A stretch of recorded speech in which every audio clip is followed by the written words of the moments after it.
Sindh police वटि ॾोहनि जी रोकथाम लाइ डिघे अरसे खां रुॻो हिकु ई फार्मूलो आहे त फुल फ्राई ऐं हाफ फ्राई। केतिरा ई ॾोहारी मारिया विया, ज़ख़्मी थिया, पर अॼु बि ॾोह थियनि था ऐं ॾोहारी बि घटि न थिया आहिनि। मां आहियां जान मोहम्मद महर। अॼु जी हिन ऑडियो स्टोरी में असां ज़िक्र कंदासीं अंग्रेज़ राज जे हिकु मशहूरु किरदारु सुल्ताना डाकू जो, जेको अंग्रेज़ राज में गिरफ़्तार थियो पर फुल फ्राई थियण खां बची वियो ऐं खेसि फाईअ चाढ़ियो वियो। सुल्ताना डाकूअ जो पुटु बाद में पुलिस जो IG बणियो। सुल्ताना डाकूअ जे किरदार ते पाकिस्तान में हलंदड़ मशहूरु गानो बिल्कुलु ठही फिट अचे थो त मुझे दुश्मन के बच्चों को पढ़ाना है। अमीरनि जो माल फुर करे ग़रीबनि में विरहाइण जी ॻाल्हि जो ज़िक्र थिए त 14हीं सदीअ जो हिकु किरदारु रॉबिन हुड यादि अचे थो, जेको पंहिंजे साथियुनि सां गॾु बर्तानवी काउंटी नॉटिंगमशायर जे शेरवुड जे ॿेलनि में रहंदो हो। संदसि बारे में केतिरा ई नाविल लिखिया विया ऐं फिल्मूं तयारु थियूं, पर पोइ बि अॼु ताईं इहो बहस जारी आहे त हू हक़ीक़ी ज़िंदगीअ में वजूदु रखंदो बि हो या न। पर हिंदुस्तान में हिकु अहिड़ो ई किरदारु थी गुज़रियो आहे जेको अमीरनि खां माल फुरे ग़रीबनि में विरहाए उन्हनि जी मदद कंदो हो। इहो किरदारु सुल्ताना डाकू जो हो, जंहिंखे अॼु खां लॻभॻि 98 साल अॻु 7 जुलाई 1924 ते फाईअ चाढ़ियो वियो हो। सुल्ताना डाकू जे अक़ीदे जे हवाले सां का बि हतमी तौरु ॻाल्हि साम्हूं न आई आहे। अक्सर माण्हुनि जी राय आहे त हू मुसलमान हो, जॾहिं त कुझु तारीख़दान खेसि हिंदू अक़ीदे जो पैरोकार करार ॾियनि था, छाकाणि त संदसि तालुक़ु भातू क़बीले सां हो, जेका अक़ीदे जे लिहाज़ खां हिंदू हुई। सुल्ताना ऐं संदसि टोलो मुरादाबाद ज़िले जा रहवासी हुआ ऐं सभई ॾोहारी हुआ।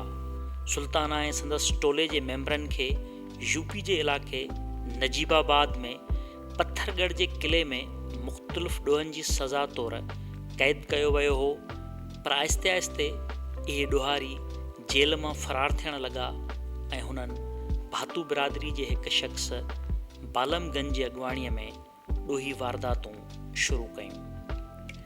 बालम हिकु ॾींहुं पंहिंजे ठिकाणे ते मालूफ ख़ान नाले हिकु बहादुर पठाण सां उलझी पियो ऐं हुन जी गोलीअ जो शिकार थी वियो।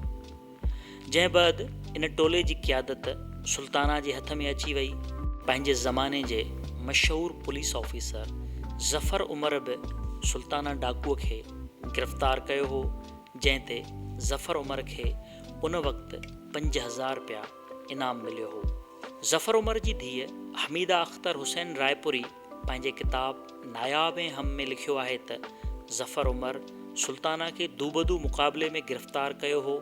उन वक़्तु सुल्ताना डाकूअ ते फुरलुट खां सवाइ क़त्ल जो को बि इल्ज़ाम न हो, तंहिं करे खेसि 4 साल सख़्तु पोरे जी सज़ा ॾिनी वई हुई। ज़फ़र उमर गिरफ़्तारी ते मिलियल रक़म पंहिंजे सिपाहियुनि ऐं इलाइक़े जे माण्हुनि में विरहाए छॾी हुई। ज़फ़र उमर उर्दू में केतिरा ई जासूसी नाविल लिखिया, जंहिंमें पहिरियों नाविल नीली छतरी हो ऐं उन जी मुख्य कहाणी सुल्ताना डाकू हो। सुल्ताना डाकू आज़ादु थियण बैदि पंहिंजे टोले खे ॿीहर मुनज़्ज़िम कयो। हुन नजीबाबाद ऐं सहानपुर जे वॾनि माण्हुनि सां राब्ता क़ाइमु कया ऐं पंहिंजे बाएतमाद मुख़बिरनि जो ॼार ठाहे छॾियो। हू पंहिंजे मुख़बिरनि जे ज़रिए अमीरनि बाबति मालूमात हासिलु कंदो हो। सुल्ताना हर चोरीअ जो प्लान वॾी एहतियात सां ठाहींदो हो ऐं कामयाबु थी वेंदो हो। ज़फ़र उमर मूजिबि सुल्ताना डाकू बेख़ौफ़ थी चोरियूं कंदो हो ऐं हमेशह माण्हुनि खे ॾोह करण जो अॻुवाट इतलाह ॾींदो हो त मां अचां पियो। ॾोही वारदात करण दौरान सुल्ताना डाकूअ जी कोशिशि हूंदी हुई त खूनरेज़ीअ खां पासो कजे, पर जेकॾहिं को भाॻियो मज़ाहिमत कंदो हो या संदसि साथियुनि खे मारण जी कोशिशि कंदो हो त खेसि मारण खां बि न घबराईंदो हो। इहो बि मालूम थिए थो त हू पंहिंजनि मुख़ालिफ़नि जे हथनि जूं 3 आङुरियूं बि कटे छॾींदो हो। अमीरनि ऐं जागीरदारनि जे ज़ुल्म ऐं सितम जो शिकार ग़रीब माण्हू संदसि वॾी ॼमार लाइ दुआऊं घुरंदा हुआ, छाकाणि त हू जंहिं इलाइक़े मां धाड़ा हणी माल फुरींदो हो, उन इलाइक़े जे ज़रूरतमंदनि में माल विरहाए छॾींदो हो। सुल्ताना जे धाड़नि, दहशत ऐं फुरलुट जो सिलसिलो केतिरनि ई सालनि ताईं जारी रहियो। अंग्रेज़नि जी हुकूमत हुई ऐं हू इन सूरत हाल खे घणो वक़्तु बर्दाश्त न पए करे सघिया। पहिरीं त अंग्रेज़ सरकार हिंदुस्तानी पुलिस जे ज़रिए सुल्ताना खे मारण जी कोशिश कई। हू पंहिंजे इरादनि में कामयाब न थी सघिया। आख़िरकार अंग्रेज़नि फ़ैसिलो कयो ऐं हिकु बरतानवी पुलिस ऑफिसर फ्रेडी यंग खे सुल्ताना डाकू खे गिरफ़्तार करण लाइ बरतानिया मां हिंदुस्तान घुरायो। जॾहिं फ्रेडी यंग इंडिया पहुतो त हुन सुल्ताना जे समूरनि वाक़िअनि जो तफ़सीली मुतालो कयो ऐं ख़ासि करे उन्हनि वाक़िअनि जा तफ़सील मालूम कया जॾहिं सुल्ताना ऐं संदसि टोले जे साथियुनि खे गिरफ़्तार करण जी कोशिश दौरान हमेशह हू फ़रार थियण में कामयाब थिया। फ्रेडी यंग खे इन नतीजे ते पहुचण में घणो वक़्तु न लॻो त सुल्ताना जे कामयाबीअ जो राज़ संदसि मुख़बिरनि जो नेटवर्क हो, जेको पुलिस खाते ताईं हर तरफ़ पखिड़ियल हो।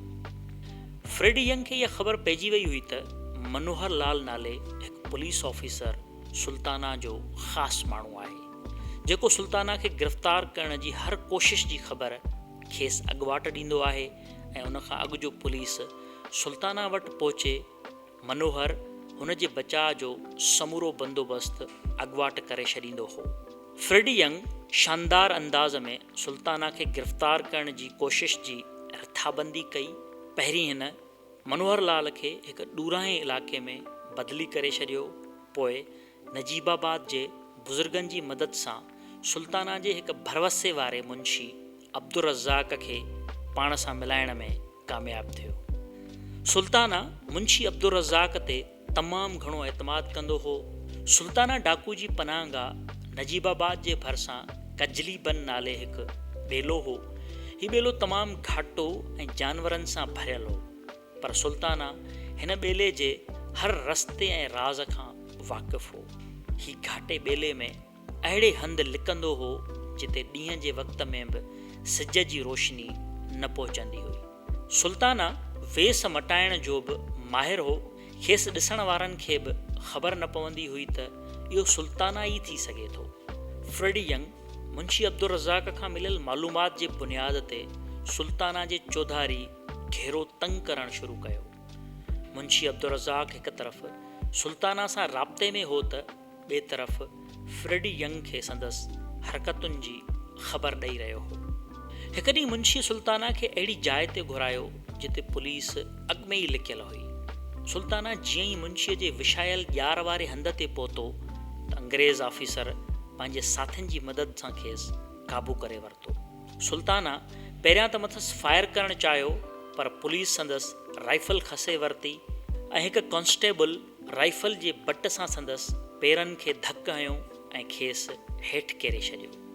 अहिड़ी तरह सुल्ताना खे गिरफ़्तार कयो वियो। हिन ऑपरेशन जी निगरानी फ्रेडी यंग कई, जंहिंखे हिन कम खां पोइ IG जेल तौरु तरक़ी ॾिनी वई। फ्रेडी यंग सुल्ताना खे गिरफ़्तार करे आगरा जेल आंदो, जिते मथसि केस हलियो ऐं सुल्ताना समेत 13 ॼणनि खे मौत जी सज़ा ॿुधाई वई। उन सां गॾोगॾु सुल्ताना जे केतिरनि ई साथियुनि खे उमिरि क़ैद ऐं कारे पाणीअ जूं सज़ाऊं पिणु ॾिनियूं वयूं। 7 जुलाई 1924 ते सुल्ताना खे फाही ॾिनी वई। सुल्ताना जी दहशत ऐं माण्हुनि में हुन जी लड़ाईअ जूं ॻाल्हियूं घणे वक़्त ताईं हलंदियूं रहियूं। सुल्ताना पंहिंजी ज़िंदगीअ में हिकु अफ़सानवी किरदारु बणिजी चुको हो। माण्हू खेसि पसंदि कंदा हुआ ऐं संदसि किरदार जे खूबियुनि अदीबनि ऐं लेखकनि खे बि राग़िब कयो ऐं हॉलीवुड, बॉलीवुड ऐं लॉलीवुड में टिनी फिल्मी मर्कज़नि में संदसि बारे में फिल्मूं ठाहियूं वयूं। पाकिस्तान में 1975 में पंजाबी फिल्म तयारु कई वई, जंहिंमें सुल्ताना जो किरदारु अदाकार सुधीर अदा कयो। सुल्ताना अंग्रेज़नि सां शदीद नफ़रत कंदो हो ऐं हुन पंहिंजे कुते जो नालो राय बहादुर रखियो हो ऐं उन ई नाले सां कुते खे घुराईंदो हो। राय बहादुर हिकु एज़ाज़ हो जेको अंग्रेज़ पंहिंजे वफ़ादार हिंदुस्तानियुनि खे ॾींदा हुआ। केस हलण दौरान सुल्ताना जी हिकु अंग्रेज़ ऑफिसर सां दोस्ती थी वई। खेसि गिरफ़्तार कंदड़ ऑफिसर फ्रेडी यंग सुल्ताना जे वाक़िअनि मां एतिरो त मुतासिर थियो जो हुन सुल्ताना खे माफ़ीअ जी दरख़्वास्त तयारु करण में बि मदद कई, पर उहा माफ़ीअ वारी दरख़्वास्त रद्द थी वई।